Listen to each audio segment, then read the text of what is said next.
Voilà, et on recommence. Je vous en prie, docteur Macaron. Merci beaucoup. Donc, bonjour à toutes et à tous. Je suis ravie de partager ce petit moment pour vous parler des papillomavirus, notamment pour vos enfants qui seront concernés donc, par la campagne vaccinale à la rentrée prochaine dans les collèges. Donc, je suis pédiatre et infectiologue. Je suis responsable du centre de vaccination de notre département et référente régionale de notre région Centre-Val de Loire en vaccinologie. La diapo suivante. Madame Moretti.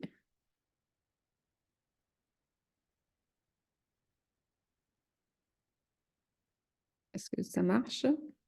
Voilà, merci beaucoup. Donc, les papillomavirus, en fait, ce n'est pas un seul virus, c'est une famille de virus, des virus qui n'ont pas d'enveloppe, qui sont ADN, on appelle ça, et qui infectent les peaux et les muqueuses. Donc, une fois que le virus, en fait, a infecté les cellules de la peau et les cellules des muqueuses, il va aller se mettre à l'intérieur des cellules. Il existe deux types de ces familles. Un premier type qu'on appelle à faible risque de cancer et donc qui sont responsables de condylomes, ce qu'on appelle les verrues anogénitales. Donc, parmi eux, les plus fréquents, ce sont le 6 et le 11. Donc, vous allez voir des chiffres, en fait, ils sont classés en chiffres comme ça. Et le deuxième groupe, ce sont les groupes de papillomavirus qui sont responsables de cancer. Et donc là, vous avez toute une série de chiffres. Et les plus fréquents sont donc les 5 premiers, et notamment le 16 et le 18. La diapo suivante. La deuxième notion, c'est que dans cette famille de papillomavirus, en fait, c'est un virus qui est très, très, très fréquent. Et donc, toutes les personnes, qu'on soit homme ou femme, vont rencontrer ce virus à un moment donné de leur vie sexuelle. Donc, notamment jusqu'à 85% des femmes et 91% des hommes. Donc, on peut considérer que toute la population sera en contact avec ce virus. La diapo suivante.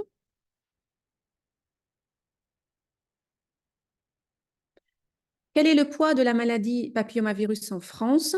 Donc, je vous ai parlé du groupe qui est responsable de cancer. Et donc, en France, on estime le nombre de nouveaux cas de cancer liés à ces papillomavirus en France à peu près 6 400 par an. Et que ça soit chez les hommes ou chez les femmes, il n'y a pas de différence par rapport au sexe. Toutes les personnes seront concernées. Le cancer le plus fréquent reste le cancer du col de l'utérus, avec près de 3000 cas par an en France.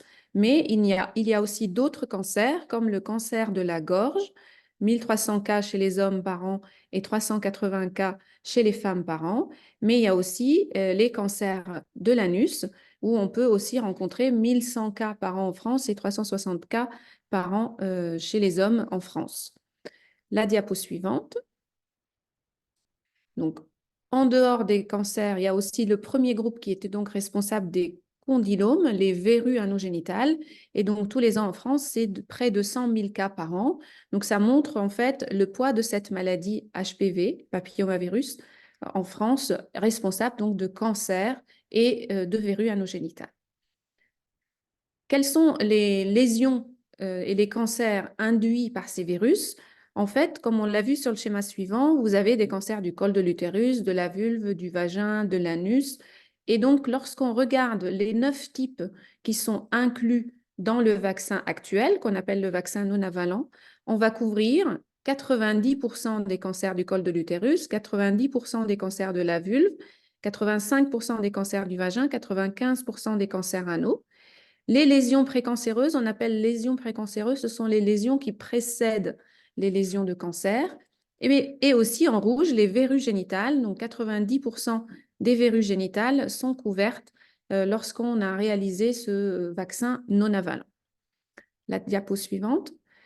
Alors, en France, on arrive après les autres pays et donc plusieurs autres pays dans le monde ont mis en place des programmes de vaccination élargis dans leur population. Et donc, on a des données maintenant après des dizaines d'années, voire de vingtaines d'années d'efficacité. Donc, on sait que le fait d'être vacciné contre le papillomavirus permet de réduire la prévalence. En Australie, une réduction de 86% et aux États-Unis, une réduction de 89% de la prévalence d'infection par ce virus chez les personnes vaccinées. La diapo suivante. On a aussi des données maintenant sur l'efficacité sur les cancers.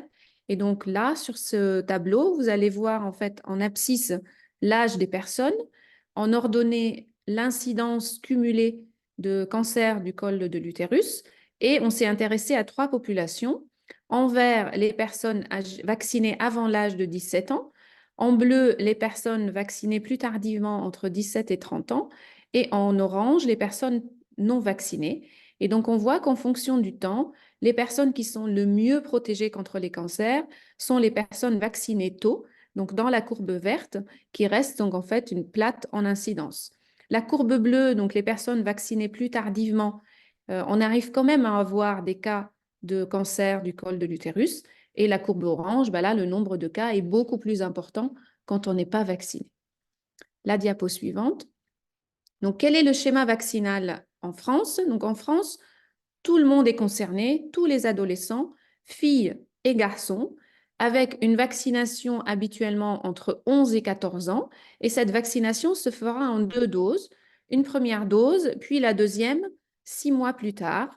Et donc, ça permettra comme ça, à cet âge-là, de couvrir pendant toute leur vie la vaccination de ce papillomavirus et de ne pas être exposé aux maladies HPV induites.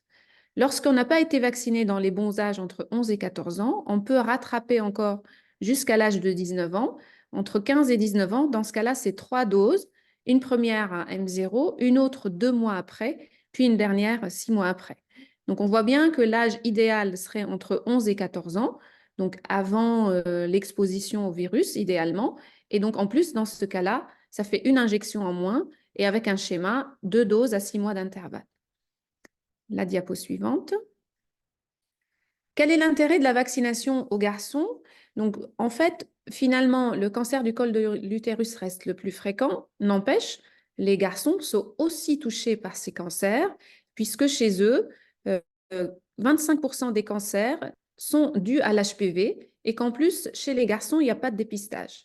Donc, le fait de vacciner les garçons permet de protéger les garçons eux-mêmes, mais aussi on a une protection collective puisque lorsque tout le monde est vacciné, on évite la transmission du virus d'un sexe à l'autre, et donc des hommes vers les femmes, des femmes vers les hommes, et entre toutes les personnes. Diapo suivante. Donc, je voulais juste vous montrer quelle était la couverture vaccinale. Donc, ce qu'on appelle couverture vaccinale, ce sont le nombre de personnes vaccinées en France. Sachant que les recommandations de vacciner contre le papillomavirus chez les filles remontent à 2007, et chez les garçons, c'est depuis 2021. Donc, vous avez à gauche les filles, à droite les garçons et les départements concernés. Et donc, en France, la couverture vaccinale papillomavirus chez les filles qui sont nées en 2006, donc qui ont maintenant 16 ans, on va dire, 16-17 ans, et ayant reçu les 2 doses complètes, était de 42,4%.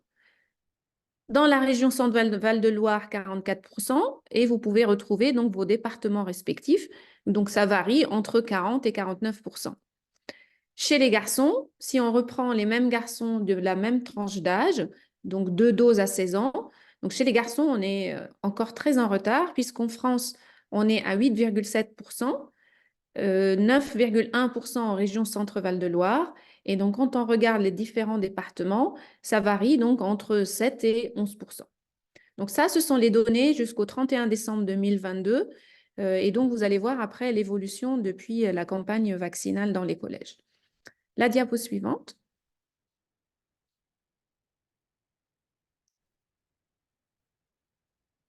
Madame Moretti, je ne sais pas si ça passe. Votre diapo. Alors, ça ne veut pas. Hum.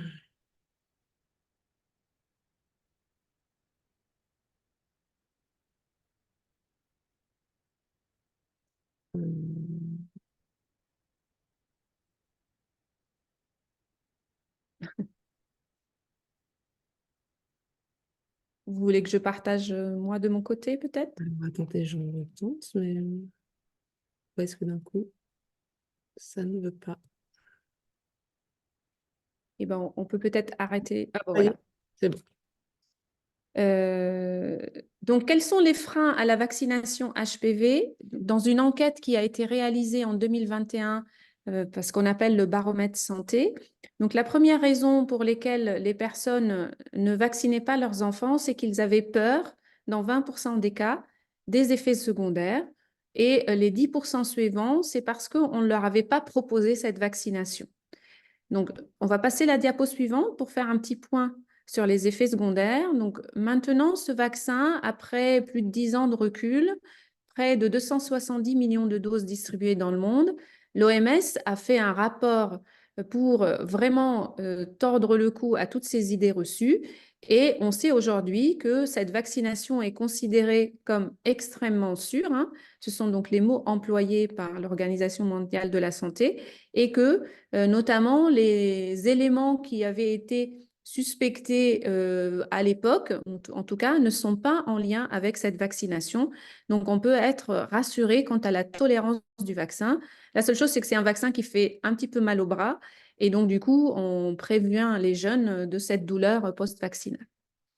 La diapo suivante. Dans ce baromètre santé, il y avait également d'autres éléments qui ont été mis en évidence, et notamment des inégalités de santé par rapport au niveau social des parents. Et donc, on voyait que les parents aux plus hauts revenus ou ceux qui se considéraient à l'aise financièrement vaccinaient plus leurs enfants. Le niveau d'études également était présent, puisque les parents avec un plus haut niveau d'études vaccinaient plus leurs enfants. Et il y avait aussi cette notion de parents de nationalité française versus ceux qui ont acquis la nationalité française, qui vaccinaient plus leurs enfants. Donc, devant ces inégalités de santé, il était nécessaire de mettre des actions de réduction de ces inégalités. Et donc, en se calant par rapport à ce qui se passait dans les autres pays depuis bien longtemps, la vaccination contre l'HPV a été donc intégrée dans les collèges à l'école. La diapo suivante. Donc, ceci remonte à l'instruction ministérielle du 19 juin 2023, où il y a eu la mise en place de cette campagne de vaccination, pilotée par les agences régionales de santé avec le rectorat. Et donc, ça concerne les collégiens de 5e, avec un objectif de pouvoir vacciner 30% des élèves. Et cette vaccination vient en complément de ce qui se passe déjà en ville avec vos médecins, vos pédiatres, vos pharmaciens, etc. Donc, les vaccinations seront réalisées durant le temps scolaire, et ce sont des équipes de professionnels de santé des centres de vaccination qui vont donc se déplacer dans le collège, avec, en fonction de la présence des médecins, des infirmiers, des sages-femmes, qui seront donc des professionnels mobiles qui partent des centres de vaccination avec tout le matériel nécessaire d'équipe mobile pour aller dans les collèges et pouvoir vacciner les enfants. La diapo suivante. Donc, pour pouvoir vacciner vos enfants, il y a bien évidemment besoin d'une autorisation parentale. Et cette autorisation parentale, en fait, elle est composée de 2 parties. Vous la recevrez sûrement pour vos enfants.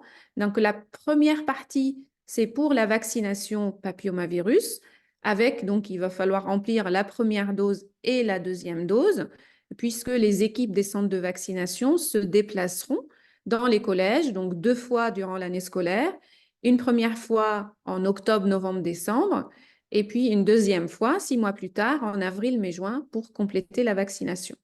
Donc, il est très important que le jour de la présence de l'équipe mobile, que votre enfant puisse avoir avec lui son carnet de santé pour pouvoir tracer la vaccination, vérifier qu'il n'a pas été vacciné, hein, puisqu'on a eu des surprises avec des enfants déjà vaccinés et l'information était déjà tracée dans le carnet. Et s'il n'est pas vacciné et que vous avez bien rempli l'autorisation parentale, il pourra être vacciné ce jour-là. Donc, la présence du carnet de santé le jour de la vaccination est très importante pour pouvoir faire cette vaccination sur place. Donc, on a dit 2 passages par an à 6 mois d'intervalle. Et donc, du coup, lorsque l'enfant a l'autorisation parentale pour ses 2 parents, donc ça ne pose pas de problème.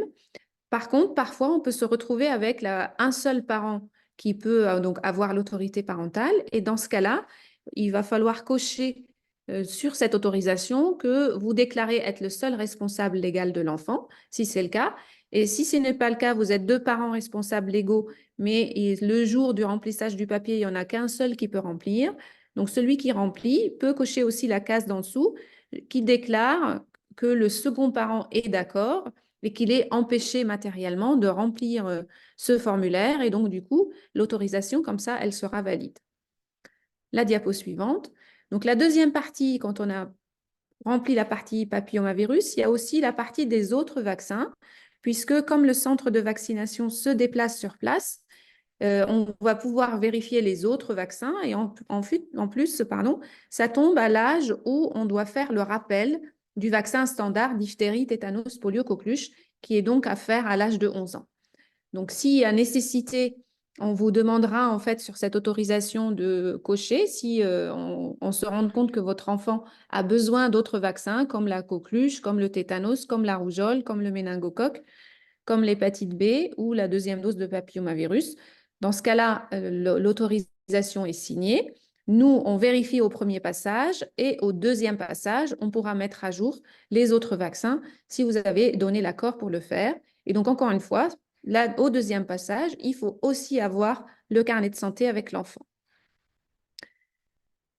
Donc, à la rentrée 2024, jusque-là, ces autorisations parentales étaient sous forme de papier que les collèges vous fournissaient et qu'après, il fallait renvoyer au collège et le collège se chargeait de nous transmettre les autorisations au centre de vaccination. Pour la rentrée 2024, il y a un projet d'une autorisation électronique qui sera remplie d'une manière électronique, mais étant donné que tout le monde n'aura pas forcément accès à l'électronique, il y a toujours cette autorisation papier qui sera fournie par les collèges. Et donc, on va passer dans une phase de transition avec et des autorisations électroniques et des autorisations papier qui pourront être fournies aux parents. Donc, ça contient des informations sur l'enfant, son nom, son prénom, sa date de naissance, le code postal, le numéro de sécurité sociale du parent principal. C'est un élément important pour permettre en fait ensuite le remboursement par l'assurance maladie du vaccin, le régime de l'assurance maladie auquel appartient l'assuré. Et donc, du coup, lorsqu'on remplit la partie de l'enfant, bien sûr, le numéro de sécurité sociale concerne celui du parent. Et puis ensuite, la partie autorisation qu'on a vue juste avant pour l'HPV et les autres vaccins. Diapo suivante. Donc en 2023, le nombre d'enfants qui étaient considérés pour être vaccinés était, donc si on prend les 30%, donc nous par exemple en région 1, en Indre-et-Loire, on avait 2350 dans l'effectif de nombre d'enfants, sur un effectif total de 7834. Bon, en septembre 2024, ça sera probablement le même nombre ou peut-être plus. Et donc, on part du principe qu'on part d'un nombre d'enfants jusqu'à l'arrivée à l'effectif vacciné sur place et notamment pouvoir augmenter la couverture vaccinale. La diapo suivante. Donc, pour vous donner un peu de résultats de la campagne, donc là, vous allez voir, là, je parle des filles qui ils sont âgées de 12 ans et qui ont reçu au moins une dose de vaccin papillomavirus. Donc, vous avez la France entière qui est donc représentée sur ce tableau et la région Centre-Val de Loire en rouge. Et donc, on s'est intéressé à deux périodes. La première période, c'était le 30 septembre 2023, donc avant le démarrage de la campagne, où il y avait 40% des filles en région Centre-Val de Loire déjà vaccinées, qui avaient déjà reçu une dose. Et donc, au 31 décembre 2023, donc après le premier passage de cette campagne dans les collèges, le pourcentage de jeunes filles vaccinées une seule dose est passé donc à 61%. Donc, ça montre en fait l'efficacité sur un temps court de cette campagne vaccinale dans les collèges avec un passage de 40 à 61% en 3 mois. La diapo suivante, donc là, ce sont les garçons qui sont concernés, donc les garçons âgés de 12 ans. En région Centre-Val de Loire, avant le démarrage de la campagne, 26% des garçons avaient reçu une dose. Et alors la diapo suivante, Madame Moretti, on est revenu en arrière, voilà, merci. Et donc le 31 décembre, donc après la fin du premier passage dans les collèges, donc un effet positif de cette campagne avec un passage de 26% à 47% des garçons vaccinés à cet âge-là. Donc la diapo suivante. Celle-là, c'est pour vous montrer qu'en fait, la campagne a été très efficace pour les 12 ans et plus. Par contre, ceux qui sont déjà sortis du collège, hein, qui sont maintenant lycéens, qui sont nés par exemple en 2007, et quand vous regardez les données dans notre région, ben, on est encore en retard. Donc, si vous avez des enfants plus âgés, qui ont des frères et sœurs, donc notamment, il faut aussi penser à les vacciner, puisque on peut vacciner jusqu'à l'âge de 19 ans. Donc là, les filles, vous voyez, on est autour de 45% jusqu'à 54% en Indre-et-Loire. Et la diapo suivante, pour les garçons, donc là, on est beaucoup plus en retard sur les données donc de 2023. Il y a la vaccination chez les garçons âgés de 16 ans reste encore en retard et varie entre 14% et 21% pour l'Indre-et-Loire. Diapo suivante. Donc en conclusion, ce vaccin qui contient donc 9 types de papillomavirus, donc les plus fréquents, permet de protéger contre 90% des cancers induits par ces virus. Ça concerne tout le monde, les filles et les garçons, dès l'âge de 11 ans, pour se protéger eux-mêmes et se protéger mutuellement. Il est efficace et très bien toléré. Les données mondiales le montrent, et notamment les communiqués de l'OMS. Et cette vaccination s'organise également dans les collèges avec une campagne vaccinale pour les élèves de 5e. Je vous remercie et c'est le temps pour les questions. Alors, on ne vous entend pas, Madame Moretti.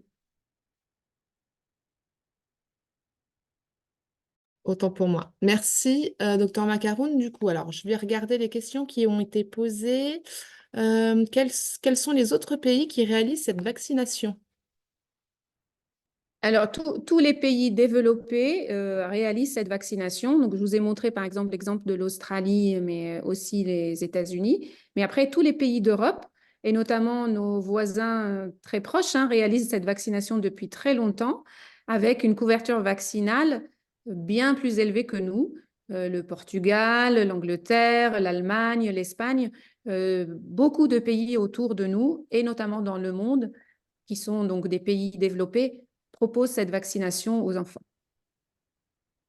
Bonjour, comment s'appelle le vaccin? Et si on a dépassé les 6 mois, faut-il tout recommencer? Alors, le seul vaccin aujourd'hui disponible et qui contient 9 types de papillomavirus s'appelle le Gardasil 9. Et si on a dépassé les 6 mois, non, il faut surtout pas tout recommencer. On poursuit là où on s'est arrêté. Donc, on fait la deuxième dose au moment où on a pensé à le faire. Ce qu'il ne faut pas faire, c'est faire plus court que 6 mois. Donc là, le délai de 6 mois, on peut réduire jusqu'à 5 mois, mais pas plus court. Donc, une première dose, puis une autre au moins 6 mois plus tard. La campagne vaccinale concerne-t-elle les établissements privés? Est-ce- C'est une très bonne question. En fait, la campagne vaccinale concerne tous les établissements. Après, la problématique des établissements privés l'année dernière, c'est que c'était pas une obligation, c'est pas non plus l'obligation pour les publics, mais ils n'ont pas souhaité faire partie de cette campagne durant l'année scolaire précédente, mais peut-être que l'année prochaine, ils le feront. Je pense qu'en fait, ça dépend un peu de l'avis du secrétaire général de l'enseignement catholique. Bonjour, ayant moi-même des anomalies de coagulation, des TT post-thrombose, et que peuvent avoir mes jumelles de 11 ans, non testées actuellement, y a-t-il un risque à faire ce vaccin? Existe-t-il certaines contre-indications? Alors en fait, quand on a des problèmes de coagulation, ça ne contre-indique pas des vaccinations, ça nécessite à prendre des précautions, donc notamment comme comprimer après l'injection au site de l'injection pour pas faire des saignements. Et donc du coup, vos enfants, quand on les verra et qu'ils auront leur carnet de santé, on va regarder le carnet de santé pour voir s'il y a des choses qui ont été écrites dedans pour aller plus loin dans l'interrogatoire. Si vous, tant que parent, vous avez aussi des choses à dire, il faut pas hésiter à mettre un petit mot dans le carnet de santé pour que nous, en tant que médecins, le jour de la vaccination, on puisse aussi avoir les informations. Alors, est-ce que vos jumelles peuvent avoir la même anomalie? Tout dépend de l'anomalie. Il y a certaines qui sont génétiques et d'autres pas. Et en tout cas, quelles que soient les anomalies de coagulation, ce n'est pas une contre-indication à la vaccination contre les papillomavirus. Donc voilà, il n'y a pas de contre-indication pour ce vaccin en dehors de l'allergie prouvée aux composants de vaccin. Qui devra effectuer la dernière dose dans les collèges, l'IDEN ou un centre de vaccination? Et ben, la deuxième dose, pour le moment, c'est toujours les équipes mobiles qui se déplacent, donc à la deuxième tournée, là, avril, mai, juin, pour effectuer cette deuxième injection. Alors, IDEN, je ne sais pas ce que ça veut dire, c'est infirmière de l'éducation nationale, peut-être, c'est ça que ça veut Oui, ça dire? doit être ça. Oui, IDE de oui, ça doit être ça. Ouais. Non, alors les infirmières de l'éducation nationale, pour le moment, elles sont là en appui et ce sont toujours les professionnels des centres de vaccination qui se déplacent pour effectuer la vaccination dans les collèges, que ce soit à la première ou à la deuxième dose. Y a-t-il un problème d'infertilité? Aucune étude n'a démontré un problème d'infertilité avec ce vaccin. Bien au contraire, hein, si on attrape l'HPV, on peut se retrouver avec des problématiques au niveau vaginal, parfois des conisations et parfois, à cause de ce virus, des problèmes secondaires, alors que le vaccin permet de se protéger de ce virus et éviter toutes ces problématiques. Je fais juste une aparté. Je vois qu'il y a des personnes qui lèvent la main. On préfère que vous posiez vos questions via le chat. Est-ce qu'il faudra prévoir un rappel après les 2 doses à 10 ans ou plus? Pour le moment, les données de la littérature, on est à plus de 20 ans de recul, montrent que 2 doses sont suffisantes pour protéger toute la vie. Donc après, le temps nous le dira, mais actuellement, on a des données de recul à plus de 20 ans qui nous disent qu'il n'y a pas besoin de faire de dose de rappel 10 ans plus tard ou plus tard. Bonjour, nos jeunes adultes de 20 ans et 20 à 25 ans peuvent-ils se faire vacciner? Quel est l'âge limite pour cette vaccination? Alors aujourd'hui, en France, cette vaccination, elle est remboursée jusqu'à l'âge de 19 ans chez les garçons et chez les filles, et jusqu'à l'âge de 26 ans chez les hommes ayant des rapports sexuels avec les hommes. La Haute Autorité de Santé, pour le moment, réfléchit à élargir le remboursement jusqu'à l'âge de 26 ans pour tous, mais pour le moment, ce n'est pas le cas. Donc, ça veut dire que là, actuellement, on ne peut vacciner les filles que jusqu'à l'âge de 19 ans, inclus, donc ça veut dire avant l'âge de 20 ans, et que les hommes ayant des rapports sexuels avec les hommes peuvent, eux, bénéficier de cette vaccination jusqu'à l'âge de 26 ans. Mais probablement que les choses vont changer l'année prochaine pour élargir à tout le monde jusqu'à l'âge de 26 ans. N'empêche, vous avez bien compris, c'est mieux que rien, mais l'efficacité, la meilleure efficacité, c'est quand on fait ce vaccin tôt, donc à l'adolescence entre 11 et 14 ans. Si impossibilité de faire la vaccination au collège privé, on peut supposer qu'elle pourra se faire chez son médecin en ayant la prise en charge financière par l'assurance maladie. Alors aujourd'hui, dans le cadre de cette campagne, la prise en charge, elle est à 100% par l'assurance maladie quand il est fait dans le collège. S'il n'est pas fait dans le collège, donc ça rentre dans le droit commun, c'est-à-dire un remboursement de 65% par l'assurance maladie et donc le reste à charge étant soit par votre mutuelle, soit par vous-même si vous n'avez pas de mutuelle.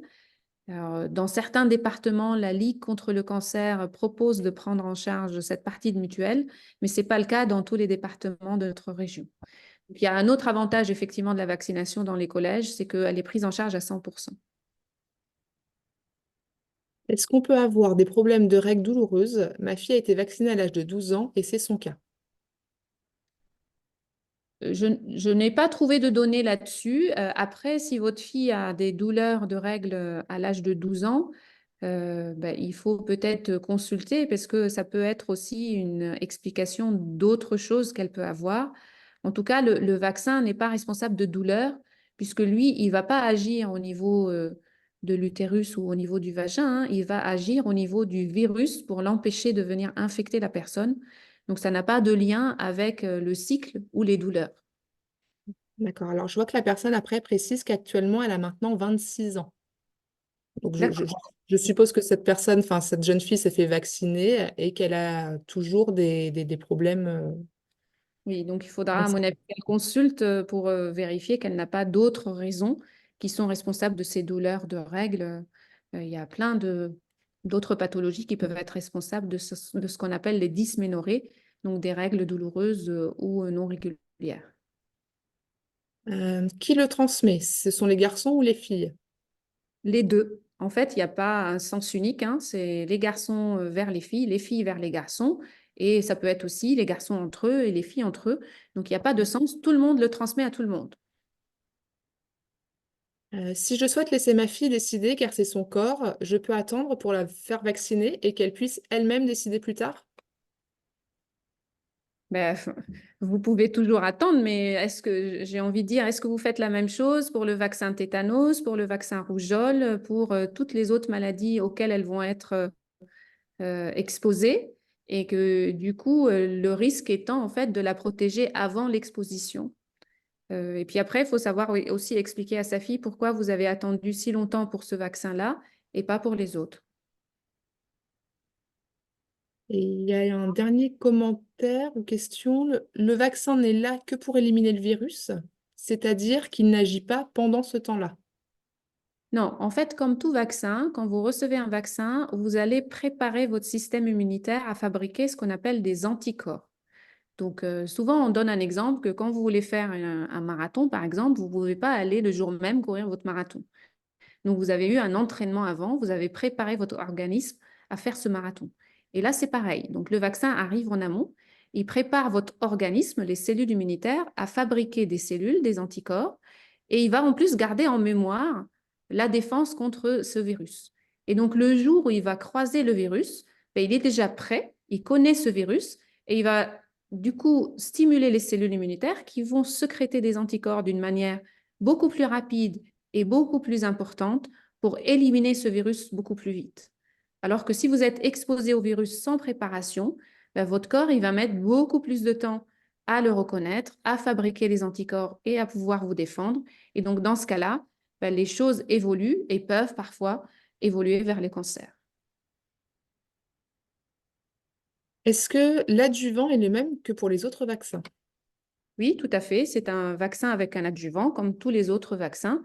Et donc, pareil, hein, on a aussi maintenant des années de recul et de nombre de personnes vaccinées sans problématique particulière. Encore une fois, l'adjuvant, c'est pas du tout un problème, hein, c'est un booster. Ça permet en fait de booster la réponse immunitaire pour avoir plus d'anticorps. Il y a la personne qui, tout à l'heure, voulait laisser le choix à sa fille de faire le vaccin ou non quand elle serait peut-être un peu plus en âge de décider et qui met en commentaire, oui, mais étant aussi dans le médical, les premiers vaccins, oui, j'ai décidé là, mais là, pour elle, attendez. Les premiers vaccins, oui, j'ai décidé, mais là, pour moi, ce n'est pas un vaccin hyper vital. En l'instant, là, on en a déjà discuté avec ma fille et on lui a dit qu'elle fera elle-même son choix, mais on lui explique les pour ou les contre. Oui, oui, bah après, c'est votre choix, hein, vous pouvez lui expliquer. La seule chose, c'est que comme je vous l'ai montré dans les données scientifiques, hein, c'est plus on le fait tard, moins ça marche, et que l'efficacité la plus importante était pour les personnes qui ont été vaccinées avant l'âge de 17 ans.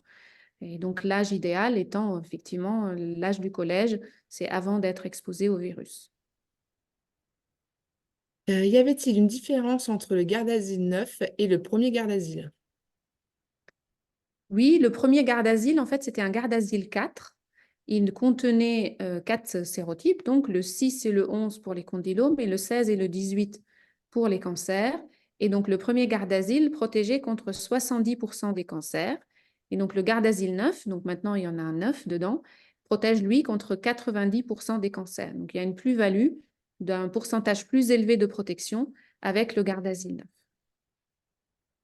Il y a une personne qui réagit en fonction donc de cette maman qui proposait à sa fille les pour et les contre et qui demande du coup quels sont les contre.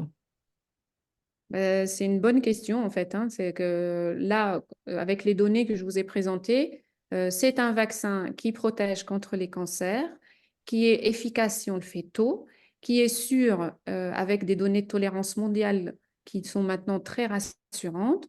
Oui, il fait un peu mal au bras. Et donc du coup, effectivement, je ne sais pas quels sont les arguments contre, hein, mais peut-être que la personne peut nous éclairer. En tout cas, là, aujourd'hui, on n'a pas beaucoup de données scientifiques pour dire qu'il y a des éléments d'alerte et ce sont des données mondiales et validées par des organismes fiables comme l'Organisation mondiale de la santé. Alors pour l'instant, il n'y a pas d'autres questions. On peut laisser peut-être quelques instants. Si vous avez une dernière question à poser. Il ne faut pas hésiter.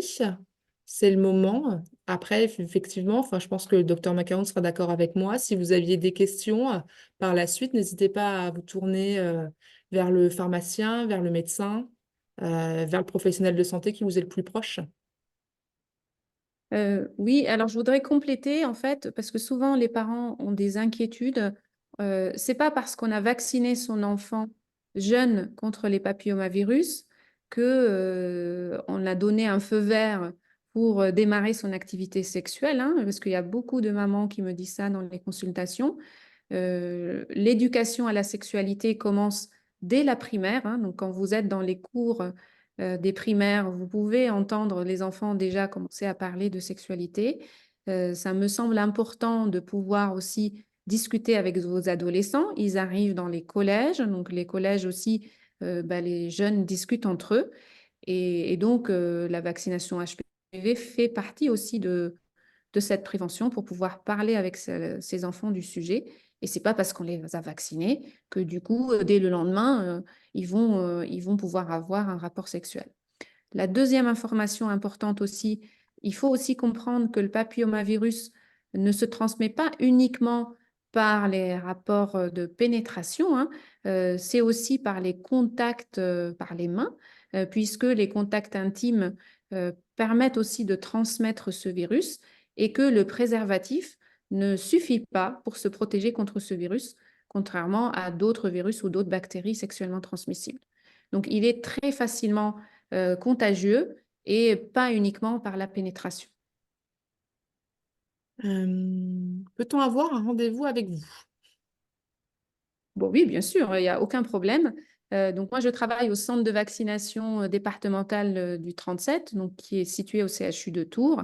Et vous pouvez, si vous souhaitez, nous envoyer un mail à CVP pour centre de vaccination publique @chu-tours.fr.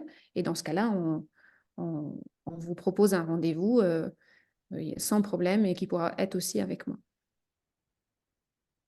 J'ai raté le début du webinaire, puis-je revoir la vidéo quelque part? Alors, oui, effectivement, là, le webinaire est enregistré.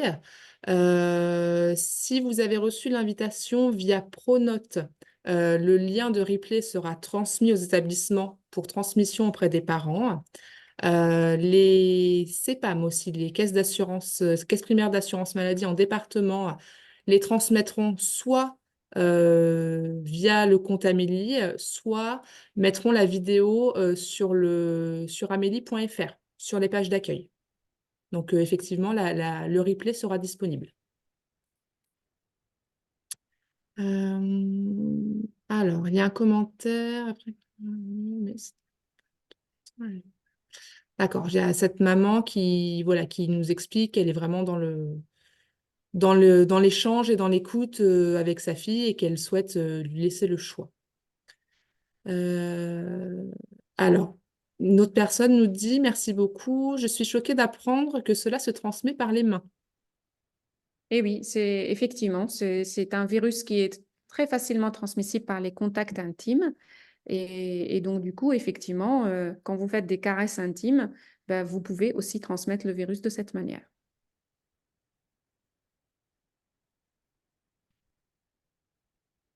Alors, pour l'instant, je n'ai pas d'autres questions, pas d'autres commentaires. Je vous laisse quelques instants si vous êtes encore en train de taper et que vous avez des questions à poser. Ça serait effectivement dommage d'arrêter le... alors, où l'attraper aussi? Est-ce qu'il y a d'autres voies de contamination? Bah, la majorité des voies de contamination sont celles-là, hein, donc ce sont les contacts intimes et notamment les contacts sexuels. Je ne sais pas si la question a été posée. Je suis maman de 2 garçons. Quel est l'intérêt pour eux? Donc oui, effectivement, on a abordé pendant le webinaire l'intérêt pour les garçons, en fait, c'est déjà pour eux-mêmes, puisque 25% des cancers dus au papillomavirus concernent les garçons, les cancers de la gorge, les cancers de l'anus, les cancers du pénis. Et puis aussi, l'autre intérêt aussi, c'est de protéger leur compagne ou leur compagnon, puisqu'en fait, ils transmettent également le virus aux filles, aux garçons. Et inversement, les filles et les garçons se transmettent ces virus entre eux. Donc c'est un intérêt individuel, mais aussi un intérêt collectif. Une personne demande des précisions par rapport à la contamination par les mains. Par caresse, on l'attrape ou on le transmet? Les deux. C'est comme ça, en fait, on s'infecte et on transmet.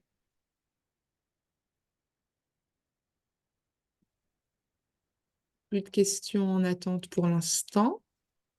J'attends toujours un petit peu puisque effectivement à chaque fois d'autres questions reviennent. Merci à vous, c'est très clair. Merci pour ce commentaire. Voilà, on souhaitait en fait faire ce webinaire aux parents de sixième. Après, si vous êtes des parents d'enfants plus âgés, c'est intéressant aussi. Et puisque en fait, les sixièmes de cet été sont les cinquièmes de la rentrée prochaine et qui seront donc concernés par cette vaccination dans les collèges. Et donc, vous n'hésitez pas non plus à transmettre autour de vous hein, les informations à vos amis, à d'autres parents qui pourraient être intéressés pour s'informer sur cette vaccination. J'ai une autre demande de précision par rapport à la transmission par les mains.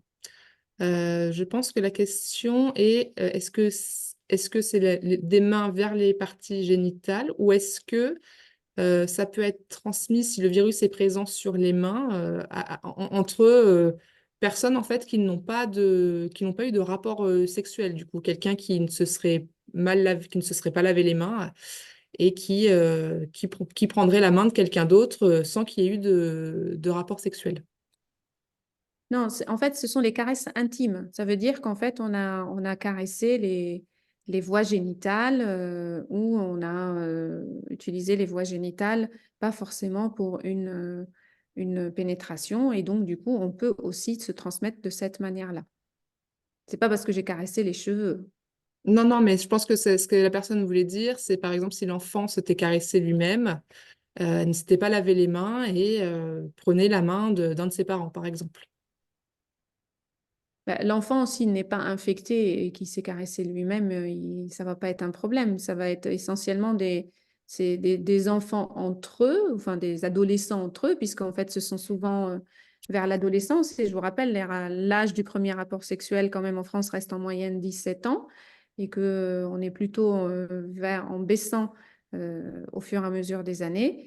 Et que du coup, avant le rapport sexuel, il y a aussi les caresses intimes, les préliminaires qui peuvent arriver beaucoup plus tôt entre ces jeunes et se transmettre de cette manière.